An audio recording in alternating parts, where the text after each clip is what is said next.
Nuestra comida es como todos nos conectamos unos a los otros.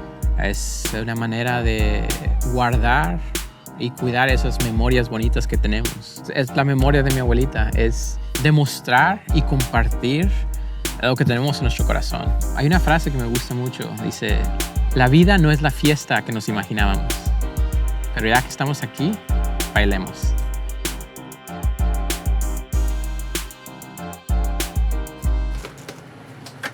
Order for Vince. Vince. My name is Rodolfo Barrientos, and I am a taquero in the Pacific Palisades. I started Gracias Señor in 2014. We specialize in asada, pastor, pollo, camarón, carnitas, and Ensenada-style beer batter fish tacos. We also make burritos, quesadillas, tortas. A lot of the recipes, the salsas, I learned from my mom, and she was born in Guanajuato, which is central part of Mexico. It's inspired in Guanajuato, and it's inspired from where I was born in Baja California, Tijuana. One of my biggest focus was to make sure that everything was fresh, that everything was made the day of. I just wanted it to be like something that, you know, your mom would cook. Gracias, señor. Can I help you? Can I place an order for pickup? Two surf and turf burritos. We'll get a crust of cheese. It's Monterey Jack cheese. I do like a little train of carne asada, grilled shrimp, cabbage, some freshly made guacamole, pico de gallo, topping it up with the grilled shrimp that we have, some arbol chili salsa, house-made white sauce, and our green sauce. And just wrap it up. So this is our surf and turf burrito, the most popular burrito here at Gracias Señor Taqueria.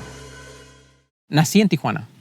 Ambos mis padres empezaron un negocio en Tijuana, en Rosarito. Their marriage didn't last much after I was born. After they divorced, I had to move around, you know, from place to place. I went to live with my grandparents in Guanajuato. My grandma taught me to cook with love. This is my grandma's caso. It's a copper cauldron, and we call it abuelita. We believe that copper casos are the best for making carnitas. They're just great conducts of heat, and you know it's kind of tradition. So, you know, every weekend, I would go out with my grandma, and she would take me to get some gorditas or tacos or carnitas or barbacoa. So that part of my Mexican culture, I learned it through her because she loved, you know, street food.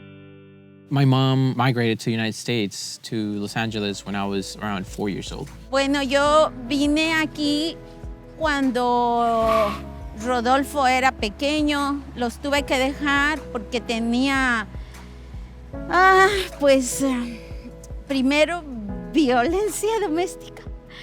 Es algo que es un poco penoso, pero en México las autoridades no hacen nada por las mujeres.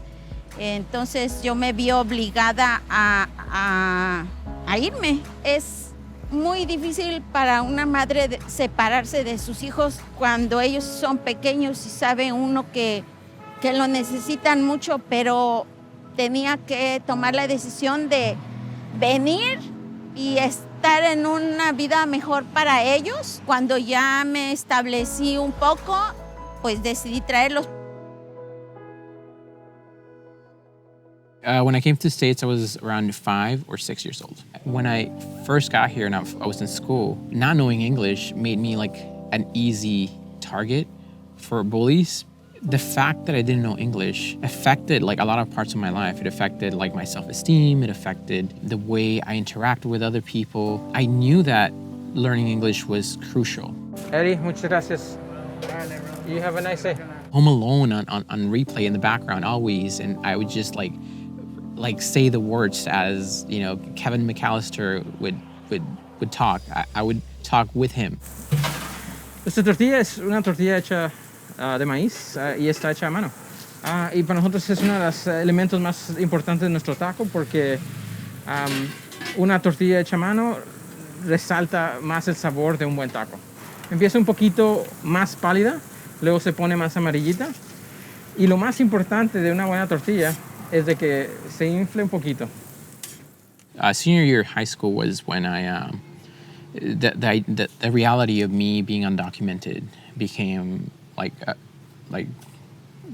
reality. I could apply to a college, but I couldn't get financial aid. If I needed to drive, I couldn't get a license because I didn't have a social security. So you can't really make plans for the future because you don't know if you're gonna be here the next day. So the reason why I ended up in the Palisades was because the gentleman who sold me the truck, he was already operating there. And I figured it was the smartest choice for me to try to build up on his business. The biggest challenge when starting the business was losing like a good chunk of my savings to this gentleman who is like a con artist. He was supposed to be my business partner. He ended up like disappearing with my money. We went 50-50. Well, we were supposed to go 50-50. I gave him my 50, which was $5K at the moment. And after a couple weeks, he disappeared. He conned me out of my money. I fell into this deep depression, and it was really bad for a couple weeks. And my mom started to see me and worry about my condition, and that worried me because I didn't want to create that stress on her.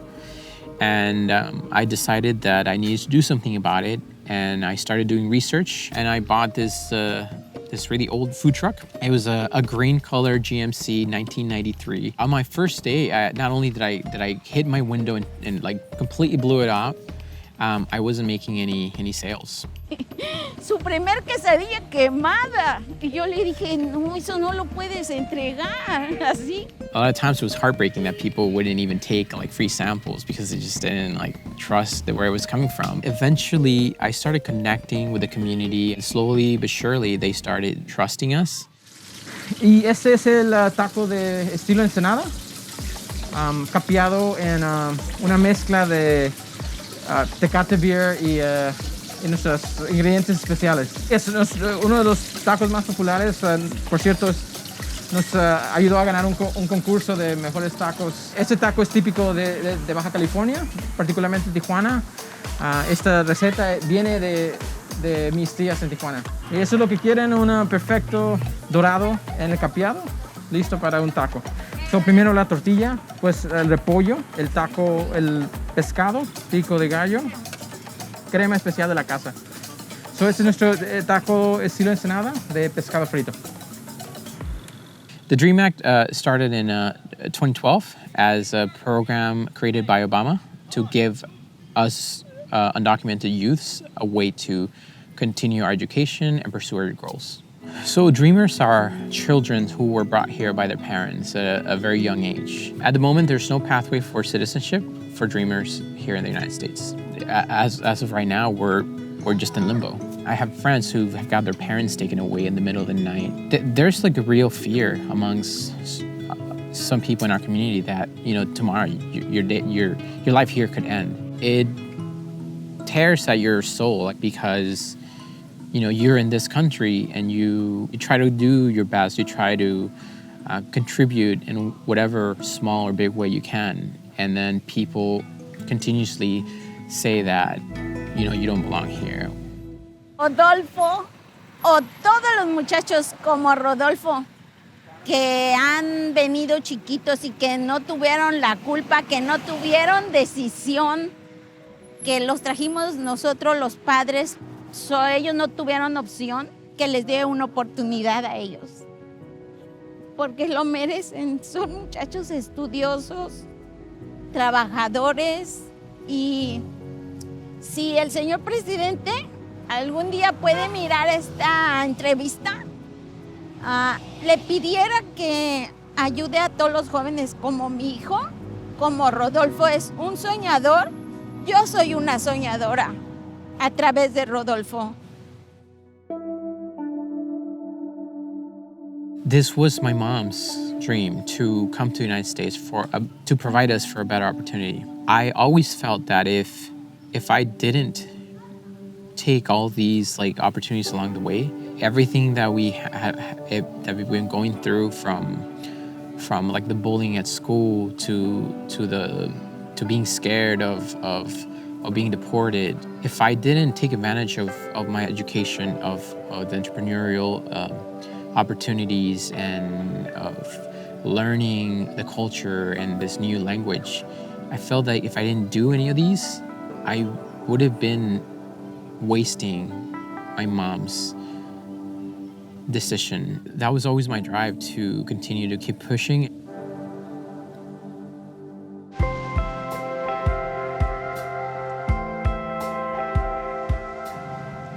Me siento muy satisfecha de Rodolfo, muy feliz. Palabras son chiquitas para poder expresar lo que siento por él, porque cada día lo veo esforzarse. Cuando lo veo, siento que vale la pena todo.